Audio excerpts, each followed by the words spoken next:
for downloading this episode of Cork Talk with me, Tim Atkin. A weekly conversation with some of the most famous people in the world of wine. Stellios Boutaris is a fourth-generation winemaker. He's one of the key figures in the modern Greek wine scene, running both Kir-Yanni in Macedonia and Domaine Sigalas on the volcanic island of Santorini. A lover of both Xinomavro and Assyrtiko, two of the country's most distinctive grapes, he has extremely topical views about sustainable viticulture in a changing climate and how Greece can sustain its global momentum. Hello, Stellios, and welcome to the podcast. Hi, Tim. Very nice to be here. Wonderful to hear your voice.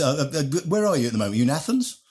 No, I'm at the winery in Nausa, in the very north of Greece. A very nice hot day, probably one of the first days of the spring in Greece, where the very cold and wet spring here. Here in London, you've been boiling today. Oh man, it's 32 degrees today. We're talking this week in May. It's the hottest May temperature ever, I think. I think it's just 26 here, but it feels really warm, and I think the summer is getting very close. Well, I think we'll talk a little bit about climate change later on in the chat, but let's start with you because you're from this famous, winemaking family. Basically, I think are you fourth generation? I think you are. I'm actually I consider myself as a fifth generation because it's my great grandfather who's a first generation, but we always consider an uncle as a second generation because my grandfather was born when my great grandfather was 67. Wow. So we always consider him as the third generation. My father the fourth, I'm the fifth, and thank God my son decided to join us. So well, good old great grandfather fathering a child at 67. Well, he lost the kids, so he had to start all over again, with the same wife. Yeah, exactly. And he founded the Boutari Wine Group in 1879. And do you have early memories of wine growing up? Because we're going to talk about your dad in a minute, because your dad was a super famous winemaker. Right. Was it always obvious to you you'd go into wine? Yes, absolutely. How these old wine families are. I think it was pre-written. That I was going to do it. I still remember we were at this family table, and my uncle's wife at that time, she goes, "Well, Stellios should become a painter. He's really good in drawing." And then you hear a silence on the table. And then my grandfather, after like a few seconds of really silence, he's like, "No, Stellios is joining the wine business." Did he? You had no choice. Well, I was very lucky because I liked it from the very beginning, And it's how I grew up. My father would always take me along. So I'd have all these experiences ever since I was very, very young, with grape growers in the vineyard, in the winery. So it was very natural to me, and actually I love it. I mean, your dad, Yannis, was often described as the patriarch of Greek wine. He's a very famous figure in the Greek wine industry. I mean, what was it like growing up as his son? I mean, did he share stuff with you? You say he took you along, so it was almost like he was training you, was he? Well, yes. I mean, he was training me in a very weird way because he was taking me along, but he was never around really, The only time I spent time together is when he would take us along. And I think my mother played a quite important role there, saying, you should take him along because, you've been away all week. Hasn't seen you for a whole week. Why don't you take him for the weekend? You're going to see these growers in Nausa. Maybe it's a good idea to take him along just to spend some time in the car, So, I think that's what happened really. And then, it was only after I was 18 and that we started having a more serious relationship. But then during the last year of his life, we were very close with what was his winemaking philosophy? I mean, was he focused on local grapes, for example, or was he thinking internationally? Well, he loved making everyday wines. And that was, I think, his passion and what he was very strong at. He would take maybe a wine here, a wine there, blend, make it into a blend that would be great.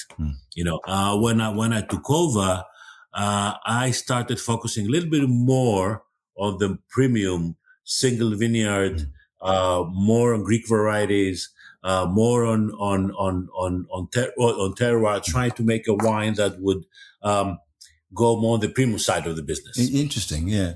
I mean, Why did he leave the family winery that his grandfather had set up and go out on his own to found Kir-Yanni in 1997? Well, there was like in many wine families, there was a fallout between the two brothers, because after my grandfather Stellios, who made the wine into the modern way. Then it was my uncle who was more into sales, my father who was into production, and then at one point they had a fallout, unfortunately, and my uncle kept the Boutari group, the big family business, and my father bought for a second time the vineyards he had planted in Nausa in the late 60s and Amindion in the late 80s. Why the second time? Because he had bought them first as being within the Boutari group, and then he bought it again from that. He went back and bought the same vineyards, right? Right. But these vineyards, I mean, the vineyard here in Nausa, it's a 56-hectare vineyard, one of the largest vineyards in Greece as a single entity, and definitely one of the oldest vineyards in Greece. And the same in Amindion, where we focus a lot on wine varieties, on white wine varieties, like grape varieties like Sauvignon Blanc and Assyrtiko. He was the first to plant a Sauvignon Blanc and a Chardonnay in Greece back in the late 80s, So he was amazing. And one thing I learned from my father was the idea to give. He would share. He was very good, not just sharing with me, but with everybody. And he was much more multi-visionary. He became a mayor of Thessaloniki later on, ran as an independent. He did this Arcturos, a bear sanctuary up in the north.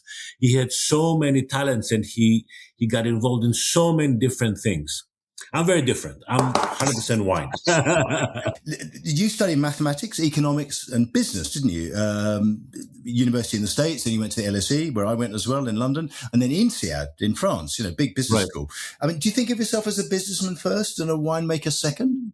Well, being, growing up in the big Boutari group, I was trained to become more of a businessman than a winemaker. And then in 1996, when my father and my uncle split the business, and then when my father said, you know what, take this business back in 2000, and I started running in 2004, I had to make a big decision, and all of a sudden, from trying to be a businessman, I became a small viticulturalist. I had a team of 150 salespeople running Boutari group, and that going into a 10-person small outfit in Nausa, running a vineyard and making 30,000 bottles of wine.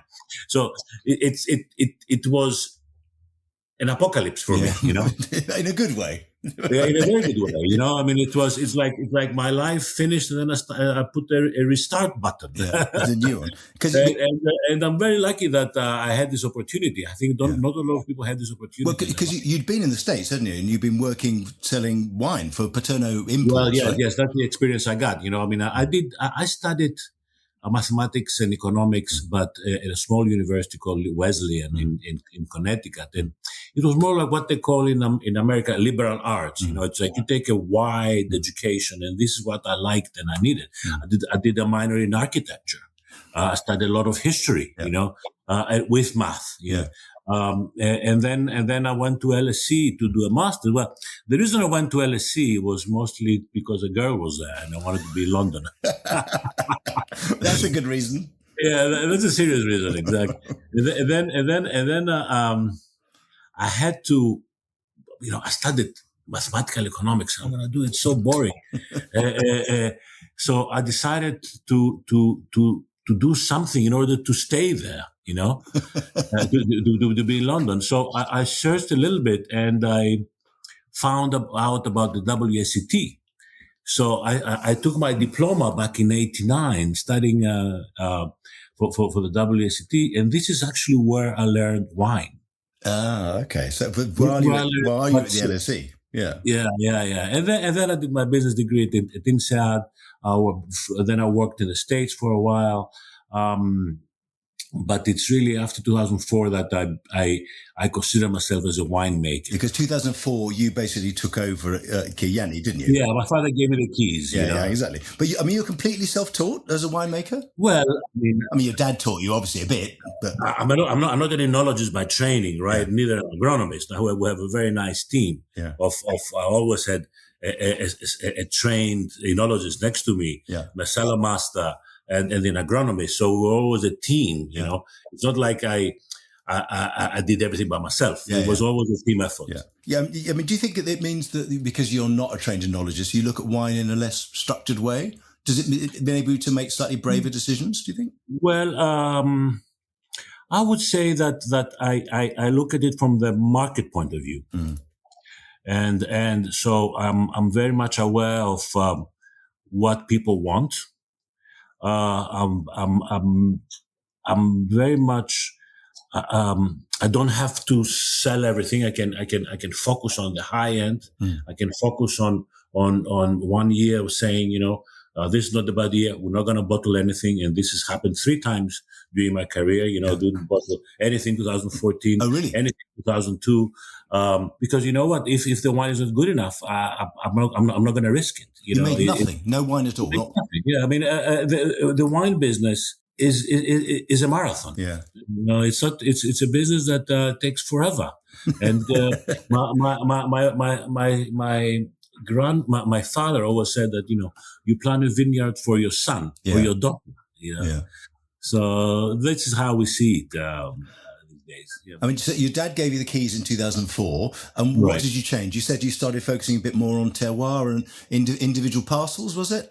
Individual parcels, a little bit more premium, and also I brought a little bit more fruit into the wines. Okay. My father was much more austere in his style, much more focusing on the tannin structure. Yeah. I believe I brought out a little bit more of the fruit in the wines, and I think what it is one thing that is a common thread on all the different wines we make, from the more entry level ones to the very serious ones, is a very nice balanced razor sharp acidity. Yeah. So that allows the wines to age, even the whites, of course, but also makes them very food friendly. Yeah. The acidity always helps for that, and I think. Makes them much more interesting in the end of the day. Yeah, maybe. Yeah, I mean, it's probably also your experience with working in the marketplace, so you understood what consumers wanted. Right. Maybe they don't want tannin and dryness, right? Well, that's another thing. You know, we dropped a lot the barrel treatment in the wines. You know, I mean, we dropped a lot the new oak. We moved into more like 2nd, 3rd, 4th year oak. Yeah. We moved more into bigger barrels. Yeah. You know, started buying these like 1 ton and 2 ton and 3 ton Panots for Xinomavro. Yeah. And so I think these are all things that I did the last few years. That my father did not do. Interesting, yeah. I mean, tell us a bit about the vineyards, because Kir-Yanni's got vineyards in Nausa. You talked about that vineyard that your dad bought twice. And Amindeon, how's my Greek? I'm not very good. Right. But they're both in Macedonia, northern Greece, aren't they? How do they differ in terms of climate and terroir? Do you grow different grapes, or do they both grow Xinomavro, or what? Well, the main grape in the central and west Macedonia is Xinomavro. Yeah. And this was the only grape that existed 30 years back. Yeah. My father worked a lot with Syrah and Merlot in Nausa. I think Syrah has showed some very nice results. And he worked very much with Sauvignon Blanc, Gewürztraminer, Chardonnay in Amindeon. Now you have to realize there's only like 70 kilometers between Nausa and Amindeon. They're on both sides, on the west and east side of Mount Vermion. And although they're so close, they're completely different terroirs. The climate in Nausa is Mediterranean. We're only about 100 kilometers from the water, from the Aegean Sea. We can see the sea. But we're on the slopes of Mount Vermion, so we get this nice nice cold chill in the mountain. Behind the mountain in Amindeon, we're talking about almost continental climate. really, really cold winters. We had a snow in April this year. Well, is it higher as well? It's 700 meters high. Yeah. Although here we're 200. Yeah. And also, the soil up in Amindion is very sandy, very poor soil, while in Aousa it's more fertile, it's more agile, and clay. Now, Amindion is one of these regions in the world that, I don't want to put it this way, but the change in temperature, the hotter climate is helping it. Because in the past, we wouldn't have ripe grapes. Yeah. Then October would come, it would start rain, and the grapes would be 10.5 sugar level, 10.5 alcohol. So very, very low. Now we get like nice Xinomavros, 13.5, 14%, and the wines are much more round, much more big in the mouth. And that's because of what warmer summers and autumns and early harvests, right? Exactly. Yeah, interesting. I mean, you work with both Greek and international varieties. Which do you think has the most potential? You've talked about Syrah, but do you think it's the Greek ones that have the most potential in Greece? Oh, absolutely. The international varieties, they were planted in the 80s and 90s in Greece, when a lot of enologists, trained enologists from Bordeaux came to Greece, or a lot of people started like setting up wine business in Greece because there was a demand in Greece for Cabernet and Syrah and Sauvignon Blanc and Chardonnay. My father did a lot of blends, but we realized that the future is the Greek varieties. If you want to find a place in the wine world, then you have to focus on the Greek varieties. And what does the market want? Do you think the market, both in Greece and outside, wants Greek? Export-wise, no. Greece is okay. Greece, it's mostly the international. You have the Sauvignon Blanc selling like crazy, like everywhere in the world. You have Syrah, which has adopted very well in many places in Greece. However, when we go internationally, it's Assyrtiko and Xinomavro. Moschofilero and Agorgitiko from the Peloponnese. Malagousia and Vidiano from Crete. And that's changed since you took over, is it? Or since you started the winery, 95? Oh, yes. Yes, absolutely. We focus a lot on the Greek varieties. We planted Assyrtiko in the north. Yeah. Assyrtiko is planted everywhere, but we planted a lot in the north. We work with Xinomavro, trying to make it in different expressions, and that's the great thing about Xinomavro. You can make a very light, easy to drink red, a sparkling, a rosé, a big red to age. You can do a lot of things with it. It's interesting because I read somewhere that you said that one of the appeals of making Xinomavro is how difficult it is to make. Is that true? It's very difficult, and you have to make sure that you keep your yields down. Otherwise, you get really high acid, high tannins, green tannins, low alcohol wines that you don't want to taste. It's sometimes compared to Nebbiolo from Piemonte, but there's no DNA link between them, is it? They just taste and look a bit similar. Not really. They just taste quite similarly. Yeah. With the tannin structure and the good acidity and the light color. Sometimes, it's not. It's a same style. Sometimes in America they say Xinomavro is like a poor man's Barolo. Oh, that's all right. That's how I see it. And where do the tannins come from? Are they in the skin or the seeds or both? Everywhere, of course. The skins definitely. The seeds. Again, my father used to harvest when like in mid-September. We moved harvest back couple of weeks, usually the end of September, beginning of October. The main reason to have like ripe brown seeds. Yeah. We try to do also overripe Xinomavros, harvesting in the end of October. And does that work? The weather gets difficult at that time. And how does Xinomavro differ from Agorgitiko, which is the other most famous Greek red grape, I think, isn't it? Well, we should have a guy. I always have my friend George Skouras from Skouras Estate, the Peloponnese, answer this question. It's like. Do you ever make it or not? No. No, we have. I never made Agorgitiko. I drink it. I drink it, and I like it very much. There's a question about that. Completely different style. Yeah. Completely different style. You know, I mean, it's always, they make fun of us that, you know, your wines, you have to wait 20 years to drink them, and who make fun of them that you make like easy, juicy wines, you know, it's like, so it's always it's very playful. But you know what? Well, that's the great thing about wine. You know, it's choice. You have so many different things. I'm not going to drink Xinomavro every day in my life. Yeah. You know, I like to drink Assyrtiko from So time maybe to that's time. a bit more like Sangiovese. Is it the Sangiovese to Right, exactly. Could be Sangiovese to Nebbiolo, exactly. Yeah, the Nebbiolo. Yeah. We mentioned climate change earlier, and we're talking quite a bit about it. It's very interesting. And it's obviously changing vineyards as well as lives. I mean, you've mentioned the varieties and the regions, you know, that are doing okay out of it. You know, you talked to Amindion. Which places are really struggling? And we're going to talk probably a little bit about Santorini. Are we here or not? Yeah. You know, the south is struggling a lot. You know, the islands are struggling a lot. The Crete is struggling a lot. Yeah. Peloponnese is struggling a lot. Some of the regions close to the water in the north of Greece are struggling a lot as well. That's why you see new varieties like Assyrtiko, which is late ripening. For example, you don't see varieties like Merlot, which is early ripening, and it's doesn't give the results we like. You see people moving north, well, actually not north, moving to higher elevations. Yeah. More and more in Crete, for example, you know, people start planting vineyards above 800 meters.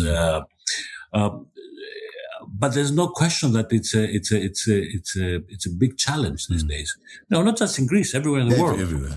Yes. What can you do? You can plant other varieties. Obviously, you can go higher. Can plant other varieties, and what we do, we go higher up. And viticulture, example, can you change your viticulture a bit more shading, stuff like that? We're trying to have a little bit more shade. Yeah, absolutely. You know, we had a discussion this morning about how do we do anti-hail systems? Because, you know, for me, climate change is not just higher temperatures. It's this variety of, not variety, what's the word?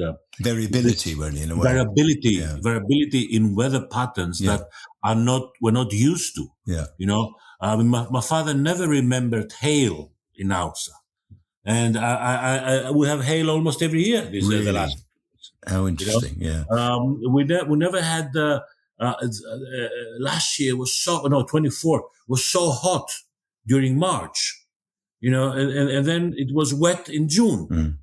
You know, again, they have these patterns that are not regular. Last weekend, the first weekend of May, there was -3, -4 degrees in Mantinia and Nemea.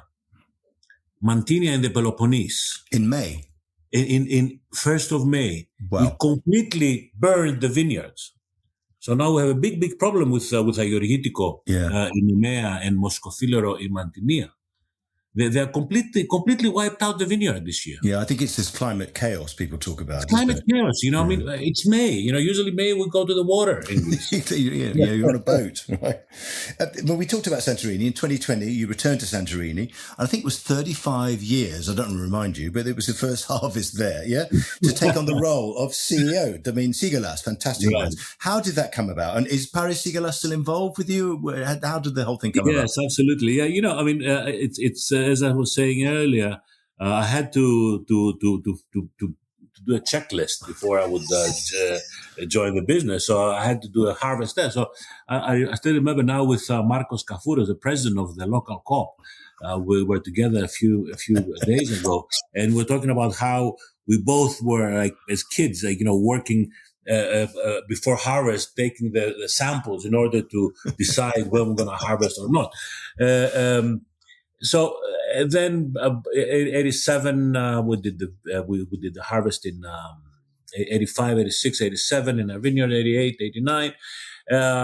Then I did other things, but I always loved Santorini, and Santorini is actually, if I may say so, spearheading the Greek wine revolution. Interesting. Because the Assyrtiko from Santorini is definitely a wine that has won its place in the pantheon of wine. Well, and as a fine wine, I mean, I buy lots. It's probably, for me, it's taken over from white Burgundy. I buy way more Assyrtiko now because it's more reliable. Good for you. Good for you. I'm your number one client. But what are the challenges of making wine on an island like Santorini? You've mentioned the heat, obviously, but what about tourism and real estate? The biggest problem is tourism. Yeah.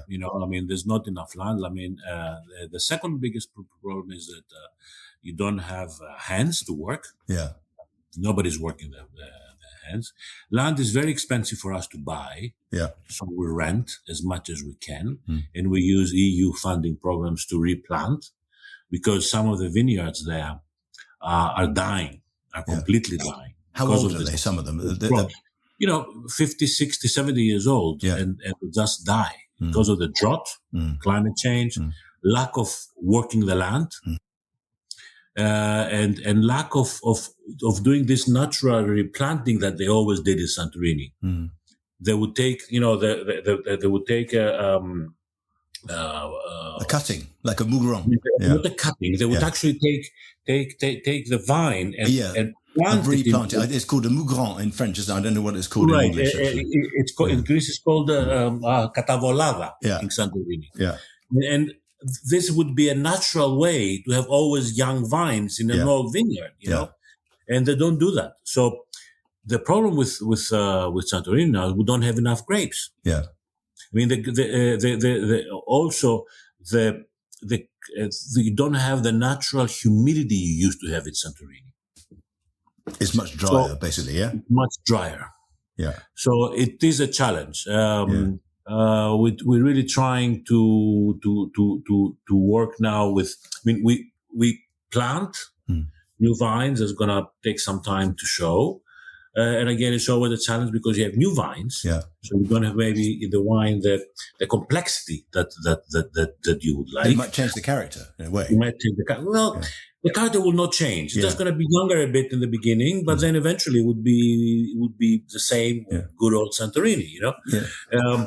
Now we working with irrigation, taking the grey water. That's also a big challenge, and a big debate actually, if I may say.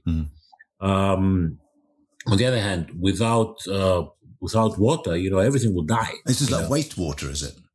Yeah. Yeah, and you just filter it, presumably clean it up and stuff. You filter it, and then you use it only for agriculture. But you don't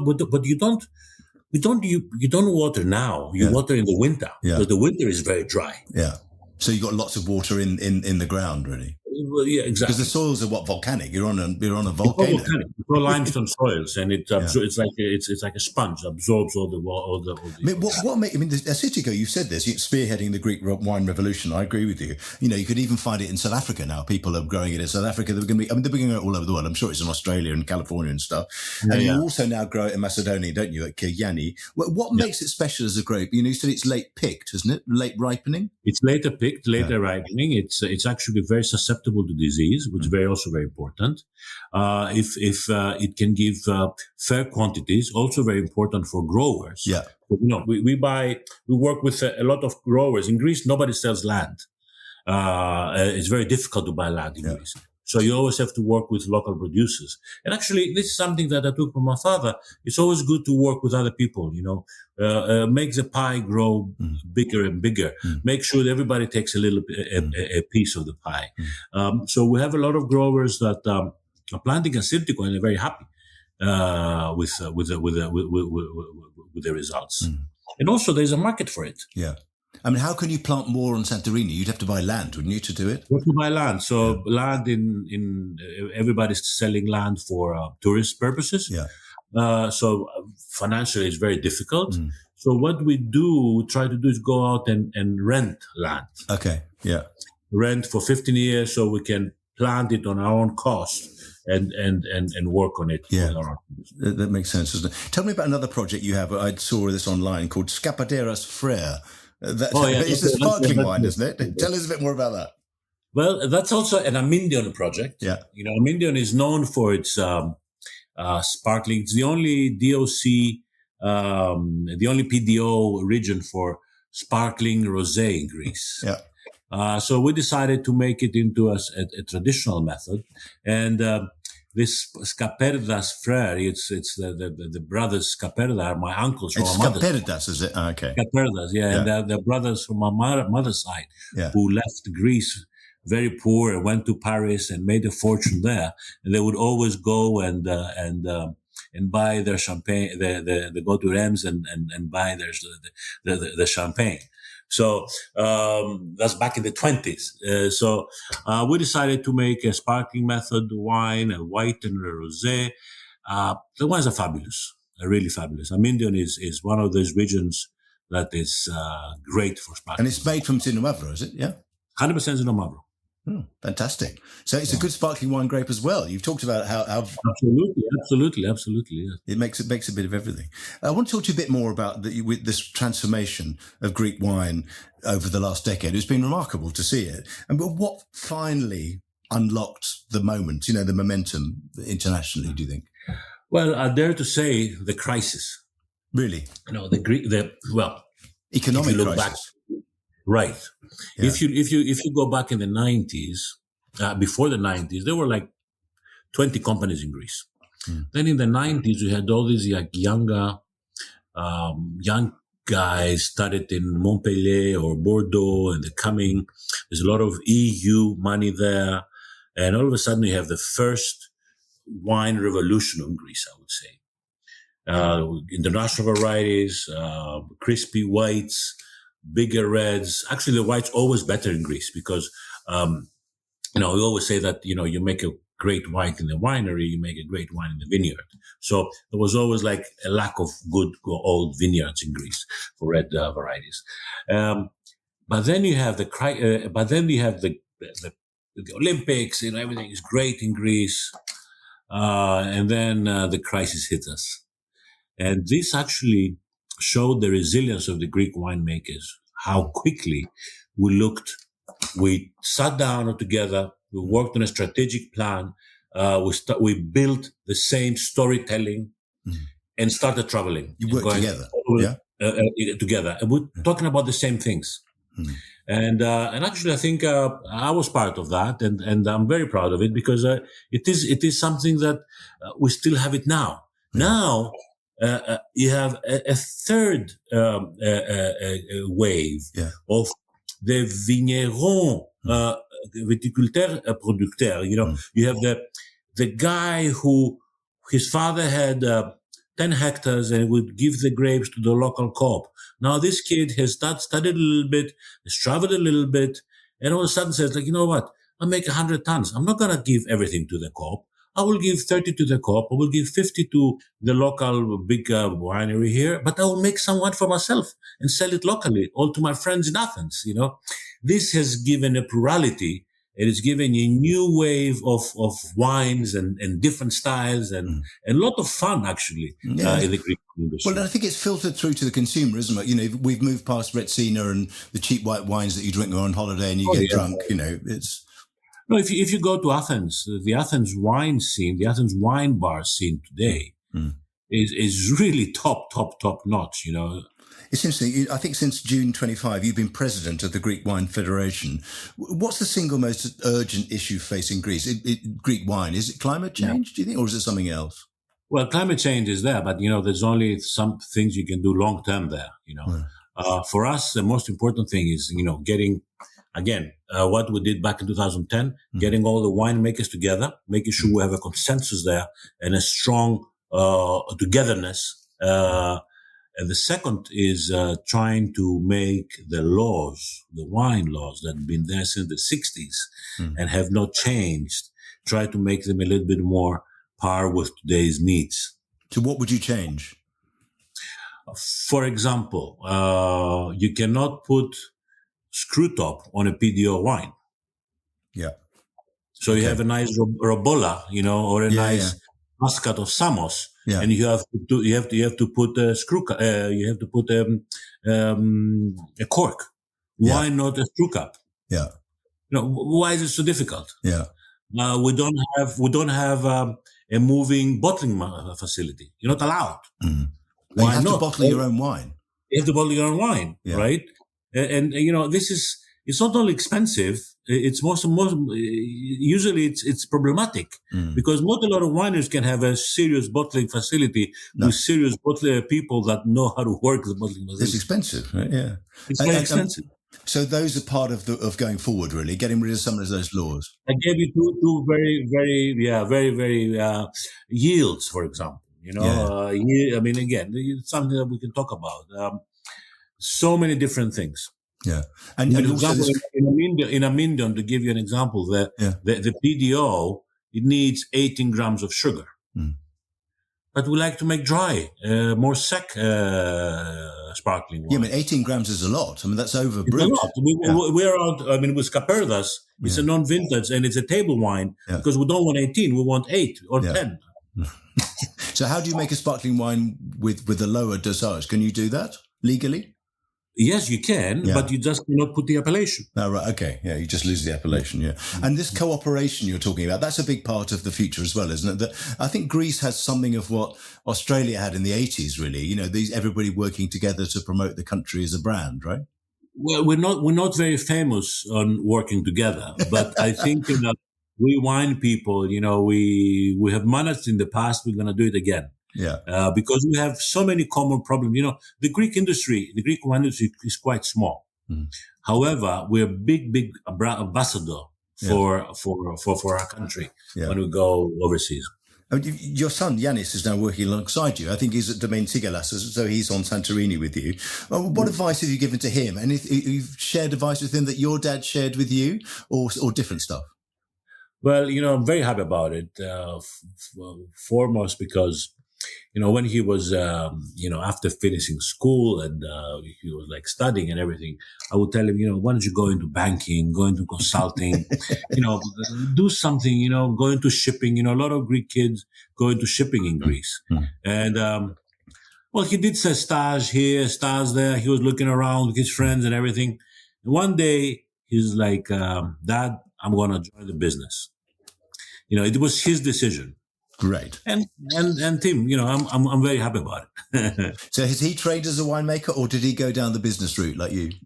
He went down the business route as well, but he's much more trained than me in his age because now he's working the vineyards in Santorini. Yeah. So how old is he now? He's 25. Yeah. And do you think, is he going to get involved with Kir-Yanni as well, or is he just doing Sigalas at the moment? I hope so.